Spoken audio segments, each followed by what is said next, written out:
Iniutos ng National Telecommunications Commission na ibaba sa 80 sentimo ang pisong singil sa kada text message.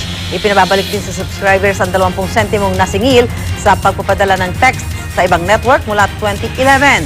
Narito ang report ni Mav Gonzalez. Magandang balita para sa college student na si Aaron San Pedro ang pinaldedesisyon ng National Telecommunications Commission o NTC na ibaba ang singil sa text sa 80 sentimo mula piso. Gumagastos daw kasi siya ng 500 piso kada buwan para sa load ng kanyang Globe at Sun prepaid SIM card.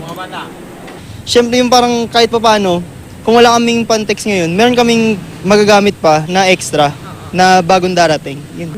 Makakatulong din naman po. Kahit paano makakamura kami. December 12, 2011 nang unang ipag-utos ng NTC sa mga telco ang bawas singil. From one network to another, nagbabayaran sila ng 35 centavos noon.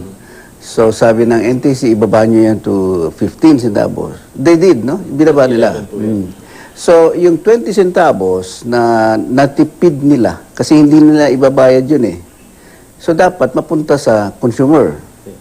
So dapat ibaba ngayon nila from 1 peso to 80 centavos, no? At most, no? Maximum 80 centavos. Eh hindi nila ibinaba.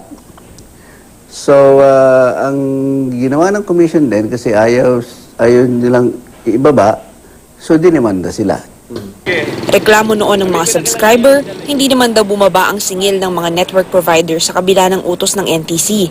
Pero giit ng mga telco, sinunod naman nila ang utos. Paliwanag nila noon, bumaba naman daw ang singil nila sa text dahil sa mga unlimited text promo. Pero giit ng NTC, hindi sakop ng memorandum ang mga promo kundi mga regular text lamang.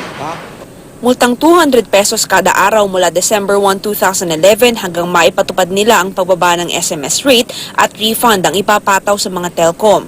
Ipinag-utos din ng NTC na i-refund o ibalik sa mga subscriber ang sobrang singil na 20 sentimo sa kada text message na ipinadala sa ibang network. Dalawang paraan daw ang maaaring gawin para maibalik sa mga mobile consumer ang sobrang singil. Para sa mga prepaid user, direktang maglalagay ng load ang mga telco sa kanilang prepaid accounts. At sa postpaid users naman, bill rebate o pagbawas sa monthly bill. Ayon sa Smart, pag-aaralan daw muna nila ang desisyon ng NTC bago maglabas ng pahayag. Sabi naman ng pamunuan ng Globe, hindi pa nila natatanggap ang kopya ng desisyon ng NTC. Pag-aaralan muna nila ang legal na merito ng resolusyon habang isinasaalang-alang umano ang interes ng kanilang mga subscriber. Para sa unang balita, Mav Gonzalez reporting.